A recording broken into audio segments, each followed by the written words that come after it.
David Rockefeller Sr., steward of family fortune and Chase Manhattan Bank, dies at 101.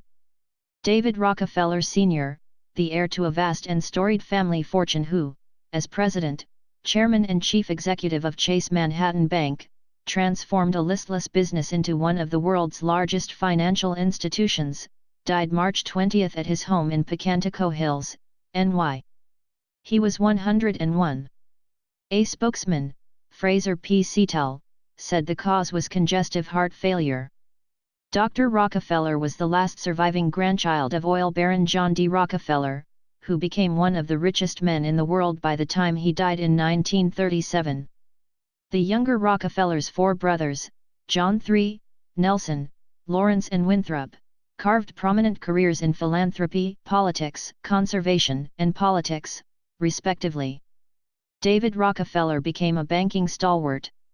He was a globe-trotting financial diplomat and twice declined President Richard Nixon's offer to become Secretary of the Treasury because he felt his position at Chase gave him more influence. In 1979, he used his contacts at the highest levels of government to bring the ailing and deposed Shah of Iran to the United States for medical treatment. Dr. Rockefeller was a celebrated philanthropist. He donated millions of dollars to the Museum of Modern Art, his alma mater Harvard and the Council on Foreign Relations, where he served as chairman from 1970 to 1985. He turned his family-sponsored medical research center into Rockefeller University in New York. In 1998, President Bill Clinton awarded Dr. Rockefeller the Presidential Medal of Freedom, the nation's highest civilian honor, for co-founding the International Executive Service Corps, a volunteer organization that since 1964 has sent American business executives to developing countries to provide management expertise. Dr. Rockefeller was most remembered for his influential role in banking. During his tenure as chairman of Chase Manhattan, David looked far beyond his own time and far beyond America's borders to transform the bank into a truly global institution, former Commerce Secretary Peter Peterson said in a statement. His uniquely close relationships with an untold number of foreign leaders greatly facilitated Chase's success.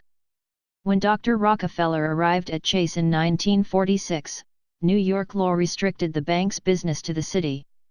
Using family connections, particularly his brother Nelson, a Republican who was then governor of New York, he got the restrictive laws overturned in 1960.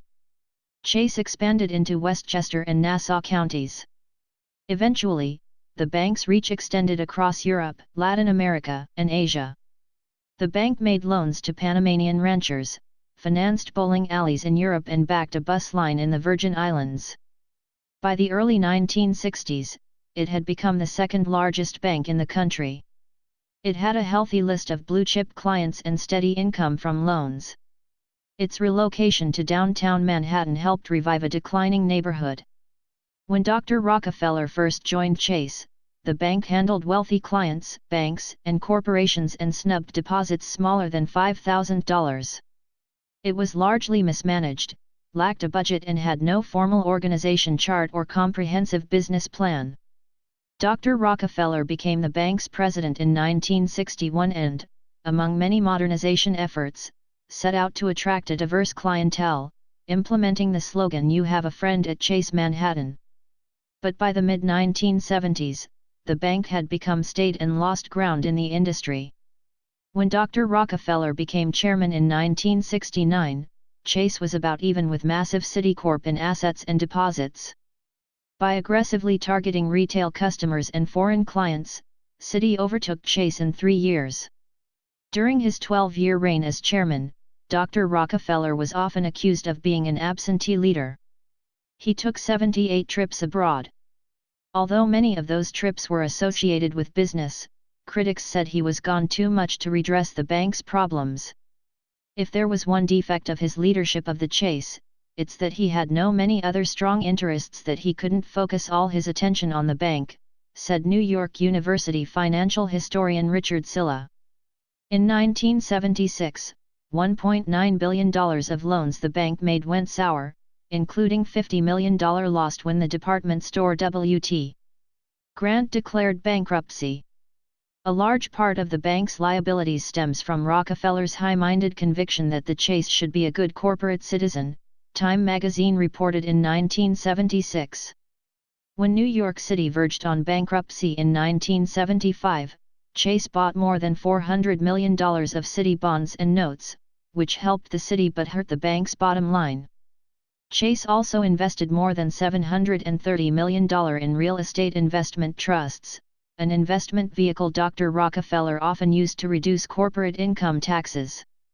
When real estate values plummeted in the 1970s, nearly three-quarters of the bank's real estate holdings produced no income. By instituting reforms, Dr. Rockefeller began to turn the bank around. Net income grew, and the number of non-performing loans declined. However, by the time he retired in 1981, the bank had fallen from the third largest in the world to 89th. David Rockefeller, the youngest of 6 children, was born June 12, 1915. His mother, Abby, was a founder of the Museum of Modern Art. His father, John D. Rockefeller Jr., was emotionally distant, high-strung and tormented by his inherited wealth, but he drove into his children a sense of noblesse oblige and a commitment to hard work. Young David was required to do chores. At 7, he spent 8 hours a day raking leaves on the family's 3,400-acre estate in Westchester County. In Maine, where the family owned a summer home, he pulled weeds by hand, earning a penny a weed. His father required that all expenditures be meticulously tracked in a ledger, a holdover from John D. Rockefeller Sr., who would note pennies earned even after he made millions of dollars. John D. Jr. taught his boys that the Rockefeller money belonged to God and that the Rockefellers themselves were merely its stewards, Time magazine reported in 1962. David Rockefeller grew up in the largest private residence in New York City. The family's Westchester estate was filled with stuffed animal trophies, including an emperor penguin. The property was so expansive that 2 electricians were kept on duty all year. Summers were spent in Seal Harbor, Maine. Each year, the family celebrated John D. Sr.'s birthday on July 8 in Westchester and the next day set out for Maine. The trip required 2 train cars, a Pullman sleeper for the family and staff and a second car for horses. There were an infinite number of places to play, Dr. Rockefeller later recalled, but I remember usually having to play alone or with a tutor who came out for the weekend. He found fun in entomology. One summer in Maine, he took a natural history course and developed a passion for beetles. On warm nights, he would hang a bedsheet outside his bedroom and set a light in front of it. Soon, the sheet would be crawling with insects. He would eventually collect more than 40,000 specimens. In later years, foreign bankers would arrive at Chase Manhattan bearing packaged beetles for Dr. Rockefeller. As a boy, his parents often entertained artists, foreign leaders, adventurers, and politicians, and young David moved seamlessly among them. One Antarctic explorer/family acquaintance named a relay camp after him. That was an exciting thing for a 13-year-old boy, Dr. Rockefeller wrote in his 2002 autobiography, Memoirs. At Harvard, he studied economics. He spent a year at the London School of Economics and received a PhD from the University of Chicago, founded by his grandfather, in 1940. After his dissertation was complete, he married Peggy McGrath. She lived in Mount Kisco, an affluent Westchester County village 20 minutes from the Rockefeller estate. They knew each other growing up, and he began courting her while pursuing his doctorate. She possessed charm and a biting wit, which nicely complements her husband's habitual blandness in manner, The New Yorker magazine commented in 1965. She died in 1996, and their son Richard Rockefeller died in a plane crash in 2014. Survivors include 5 children, David Rockefeller Jr. and Peggy Delaney, both of New York, Abby Rockefeller and Neva Goodwin, both of Cambridge, Massachusetts, and Eileen Growald of Shelburne, VT, 10 grandchildren, and 10 great-grandchildren. During World War II, Dr. Rockefeller joined the Army as an enlisted soldier, but he could not bear sharing assigned quarters with a malodorous horsekeeper. "I couldn't breathe," he told Time magazine. He applied for officers' training. Fluent in French, he was given intelligence work in North Africa. After Paris was liberated, he worked at the re-established U.S. Embassy, reporting on French economic and political developments. After the war, Dr. Rockefeller joined Chase National Bank because his uncle was its chairman and the family had a 5% stake in the company. In 1955, Chase merged with the Bank of the Manhattan Co., creating Chase Manhattan. Dr. Rockefeller was a compulsive worker. Typical was a day in his prime when he spent 8 hours at the office hosting a reception for 25 ambassadors, then went to an event at one of his charities and a midnight session at the Rockefeller Institute. He was at work by 9 a.m. the next morning. Even into his 80s, he would rise at 5 a.m. and attend 10 straight meetings over 10 hours. A master networker, he long maintained a storied Rolodex, a metal cabinet with a 4-foot by 5-foot Ferris wheel with more than 150,000 names, almost everyone he had met since World War II. Often, his massive Rolodex helped raise money for his causes. Once, he contacted a telecommunications mogul who donated $5 million to the Museum of Modern Art, on whose board Dr. Rockefeller sat.